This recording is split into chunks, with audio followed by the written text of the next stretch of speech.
আসসালামু আলাইকুম রহমতুল্লাহ। সাবেক পররাষ্ট্রমন্ত্রী ডক্টর হাসান মাহমুদ দেশ থেকে পালালো কিভাবে, এ বিষয়ে ছাত্র জনতা জানতে চায়, এ জাতি জানতে চায়।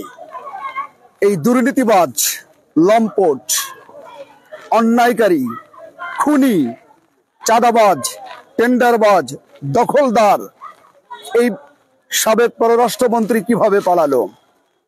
এবং সবচেয়ে বড় কথা হলো, এরা একটা দেশের পররাষ্ট্রমন্ত্রী হয় কি করে?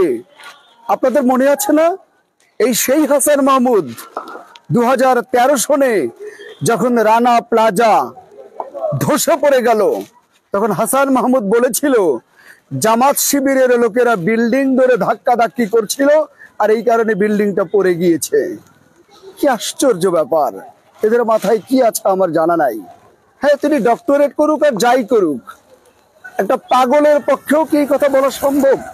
তখন তো জাতি ভেবেই নিয়েছিল হয়তো পাবনা পাগলাগারদ থেকে ছাড়া পেয়েছে, সদ্যমাত্র মাথা এখনো ঠিক হয়নি।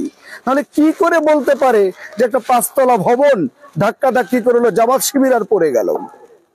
আসলে ব্যাপারটা তা নয়। এদের মাথায় সবসময় জামাত শিবির একটা জুজু ছিল, একটা ভয় ছিল, কিছু হলেই যেন জামাত শিবিরকে আটকাও। তো যাই হোক, কথা হলো, খুনি হাসিনা, স্বৈরাচারী হাসিনা, ডাইনি হাসিনা যখন 5 আগস্ট ছাত্র জনতার গণ অভ্যুত্থানে দেশ থেকে পালালো, তারপর দিন থেকেই আওয়ামী লীগের বিভিন্ন বা সাবেক স্বৈর শাসকের এমপি মন্ত্রী সহ গোটা পার্লামেন্ট পালালো। সবাই সারা দেশে নীরব হয়ে গেল, বিভিন্ন জন বিভিন্ন ভাবে পালালো এবং কেউ কেউ দেশ ছেড়ে চলে গেল।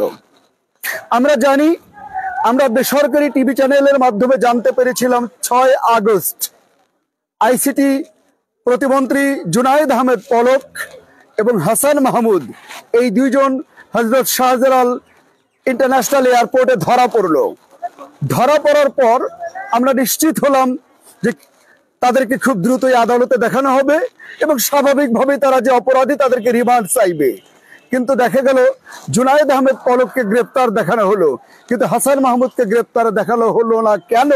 এটা জাতি জানতে চায় প্রশাসনের কাছে, ইমিগ্রেশন পুলিশের কাছে, বাংলাদেশ সেনাবাহিনীর কাছে, বাংলাদেশ র্যাবের কাছে এবং বিশেষ করে স্বরাষ্ট্র উপদেষ্টার কাছে এটা জানতে চাই।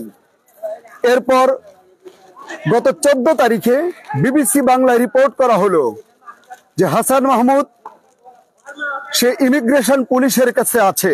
তো তাই যদি থাকে তাহলে তাকে গ্রেপ্তার দেখানো হলো না কেন? আবার 26 আগস্ট আমরা জানতে পারলাম এই হাসান মাহমুদ সে এমিরেটসের একটা বিমানে জার্মানি গিয়ে নামেন এবং সেখান থেকে আওয়ামী লীগের একজন সাধারণ সম্পাদক, জার্মানির সাধারণ সম্পাদক, তাকে মাইক্রো গাড়িতে করে নিয়ে বেলজিয়ামে তার নিজের বাড়িতে পৌঁছায় দেন। সে নিজের বাড়িতে তার ছেলে এবং তার স্ত্রী নুরান ফাতিমা সহ সেখানে আছেন। এখন দুটি কথা আপনারা জানেন, এই বেলজিয়ামের বাড়িটা, এই যে কোটি কোটি কোটি টাকা দিয়ে বেলজিয়ামে যে বাড়ি কিনলেন, এটা কি ওর বাপদাদার 14 গোষ্ঠীর টাকা না আমার আপনার রক্তে ঘামানো ট্যাক্সের টাকা? এই ট্যাক্সের টাকাগুলো চুরি করেই হাজার হাজার কোটি টাকা পার করেছে হাসান মাহমুদ গংরা। কথা হলো, এই খুনিরা, এবং ইতিমধ্যেই ঢাকা এবং চট্টগ্রামে তার নামে একাধিক হত্যা মামলা হয়েছে। তাহলে এয়ারপোর্টে ধরা পড়বার পর, ইমিগ্রেশন পুলিশের কাছে থাকার পরে সেইখান থেকে কি করে সে এমিরেটসের বিমানে জার্মানি গেল এবং সেখান থেকে বেলজিয়াম? এটা স্বরাষ্ট্র উপদেষ্টাকে জবাব দিতে হবে। যে আপনারা, আশা করব, হৃদয়ের গভীর আকুলতার ব্যাকুলতা নিয়ে বিনয়ের সাথে বলছি স্বরাষ্ট্র উপদেষ্টাকে যে আপনি খুব দ্রুত একটা প্রেস ব্রিফিং এর মাধ্যমে, সাংবাদিক সম্মেলনের মাধ্যমে এই ব্যাপারটা খোলাসা করবেন যে কিভাবে এই হত্যাকারী, খুনি, এই হাসান মাহমুদ সাবেক পররাষ্ট্রমন্ত্রী কিভাবে দেশ ছেড়ে পালালো, তাও আবার পুলিশের হাতে গ্রেপ্তার হওয়ার পর অথবা ইমিগ্রেশনে ধরা পড়ার পর। নাকি আমরা ধরে নেব যে হাজার শত শত কোটি টাকা দেওয়ার মাধ্যম দিয়ে সে পার পেয়েছে? তাই যদি হয় তার এই স্বাধীনতার নাম কি? টাকা দিয়ে যদি মুক্তি পাওয়া যায় বিচার যদি না হয় তাহলে এই স্বাধীনতার নাম কি?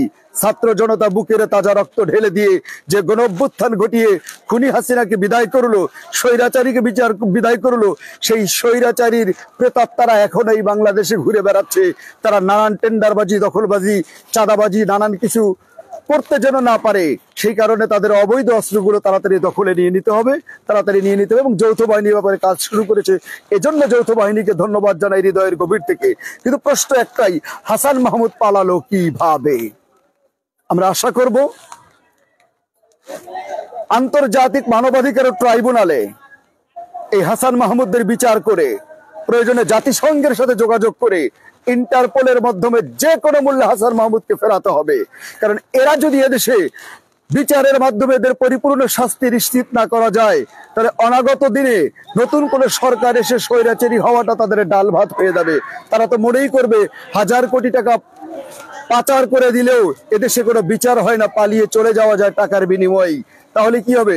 আবার নতুন কেউ স্বৈরাচার হবে, আবার আমাদের কণ্ঠ রোধ করবে, আবার আমাদেরকে হত্যা, খুন, গুম, আয়না ঘর বানাবে। এটা আমরা চাই না।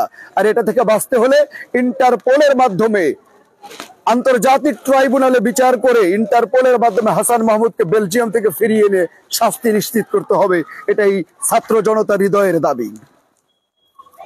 আর পাশাপাশি আরেকটি গুরুত্বপূর্ণ কথা হচ্ছে যে এই হাসান মাহমুদ তিনি কিন্তু তথ্য মন্ত্রী ছিলেন। তথ্যমন্ত্রী থাকাকালীন অবস্থায় সাংবাদিকদের কলমকে তিনি ফ্রিজ করে ফেলেছিলেন। সাংবাদিকদের দুই ছোট অদৃশ্য একটি তালা ঝুলিয়েছিলেন।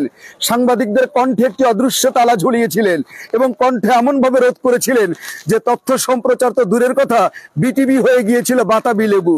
শুধু বাতাবি লেবু আর কমলা লেবুর চাষ দেখানো হয়, সারা দেশ ধরে পুরো সরকার হলে দেখানোর কোনো খবর নাই। অতএব এমন কোনো অপরাধ নেই হাসান মাহমুদ করেনি। অতএব তার ইন্টারপোলের মাধ্যমে দেশে ফিরিয়ে এনে বিচার নিশ্চিত করাটাই এখন জাতি দেখতে চায়। আশা করি আমরা তা দেখতে পারবো। সুষ্ঠু বিচারের প্রত্যাশায় রইলাম। আসসালামু আলাইকুম ওয়া রাহমাতুল্লাহ।